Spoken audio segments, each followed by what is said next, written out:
Hi everyone, this is Dr. Rukmani and you're watching Everyday Health Cell. My today's topic is E. coli infection. E. coli bacterial infection. That can be intestinal infection and E. coli urine infection.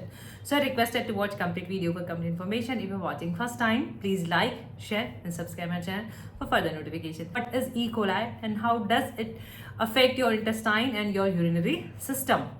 E. coli is a bacteria that usually found in a healthy individual's intestine, even in animal intestine or human intestine.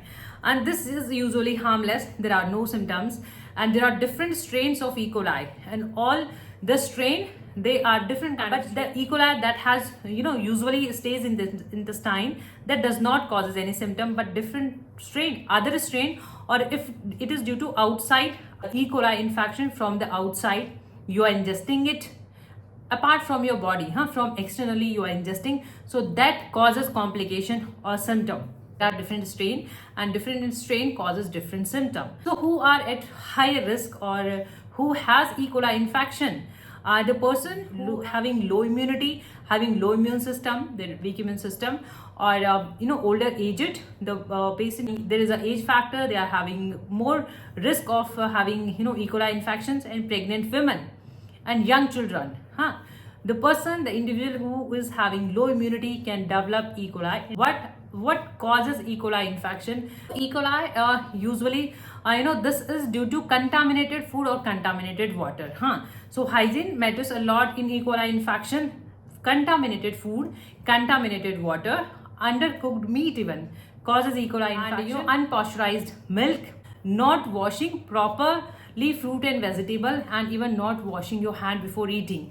These small habits, small steps can lead to E. coli infection. So in prevention part, we will focus on all these hygienic practice, all these hygiene habits. Even the medicine that can reduce your stomach acid level can cause even E. coli infection. You develop when you have E. coli, or there is outside E. coli infection. Symptoms can be there.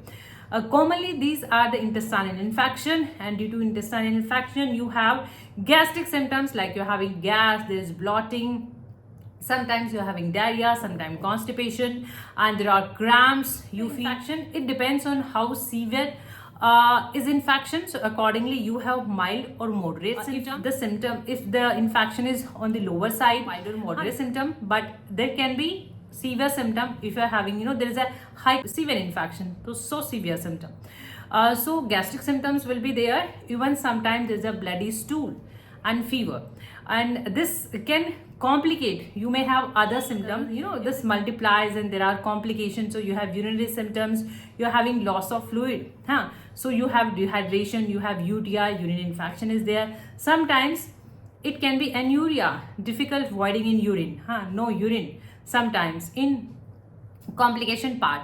And sometimes there is a uremia, means the bacteremia. So the bacteria multiplies in your blood, and that can even go to the other organ, and that can cause organ infection. So there can be pneumonia, meningitis. For the prevention part, can you prevent E. coli infection? Yes, you can prevent E. coli infection by following all these habits. Following hand hygiene practice, just washing your hand before eating, and washing even fruits and vegetables before cooking and before eating, and even cleaning of utensils, proper cleaning of utensils, proper cooking of meat, proper cooked meat. You can have pasteurized milk, you can have and just avoid contaminated food or contaminated water. Just have clean water and clean food. Treatment part, you can easily manage at home. This is easily treatable at home by following all these habits. So, having plenty of water, having good food or good water, and having proper rest. And in allopathy, as this is a bacterial infection, so you are given antibiotics. In homeopathy, there are a couple of medicines depending on your totality of the symptom, severity of symptom, what symptom you are having, whether you are having gastric E. coli or you are having urinary E. coli infection, UTI, or enteritis, gastritis, gastric infection. So medicine. And these are not the only medicine. There can be other medicine depending on your symptom, and you don't have to use or buy all the medicine, not required. Just go with your symptom, your case, and use medicine accordingly. So I'm starting with EPICOG. I'm starting with gastric E. coli infection. So this is EPICOG. EPICOG is given in E. coli infection when you have nausea and vomiting. You are having more symptoms are like nauseatic and vomiting, and this is the clinical form. You can even go with the smaller quantity, and if the place you belong, the company color may differ, the medicine color according to companies, and the form even gets changed the place you belong. You may get this medicine in the pills or in the tablet form. Just go with the main medicine name, Epicogna. So this is the medicine 30 to 200 potency, and just use with the help of dropper, 1 or 2 drops 2 or 3 times in a day before having your meal. So aloe is again a gastric remedy in homeopathy, and that is given when you have diarrhea or you are having cramps and your stool is hot. So all these are the symptoms of Aloe Socotrina. Same 1 or 2 drops 2 or 3 times in a day before having your meal. Veratrum album is usually given in homeopathy when you have so much of diarrhea. There are loose motion, diarrhea. You are fainted. Faintedness is there due to loss of fluids. So you are faint and there is coldness of the body, chilliness of the body. Arsenicum is very effective, almost top grade remedy in all gastric E. coli infection. When you have, there are food poisoning, you are having vomiting, there is diarrhea, loose motion, there is restlessness, and whenever you eat or you drink, there is vomiting. So these are the keynotes for Arsenicum album.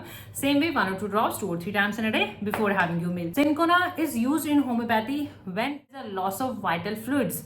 So you have diarrhea, there are loss of vital fluids, and you are very fatigued, there is weakness due to loss of vital fluids, due to diarrhea, loose motion. So Cinchona is one of the remedy. And gastric symptom, gas is there, weakness is there. So all these are the symptoms of Colocynthis, again a gastric remedy in homeopathy when you have, this is a colic, anti-colic remedy we can say. Colic means you have abdominal pain. So this reduces your abdominal pain, and the amelioration patients is better by bending double abdomen. So Colocynthis works amazing. So these are the indication of, like Muxol is there, Nux vomica is there, Podophyllum is there, Crotontic is there, different medicine on the basis of. So hopefully this video can give you some amount of help. If you find this video knowledgeable, informative, please like, share and subscribe my channel for further notification. If you want individual video voice consultation, just drop your message on given below WhatsApp number. Thank you for your time. Thank you for watching. Keep watching, keep supporting. Thank you so much. Thank you.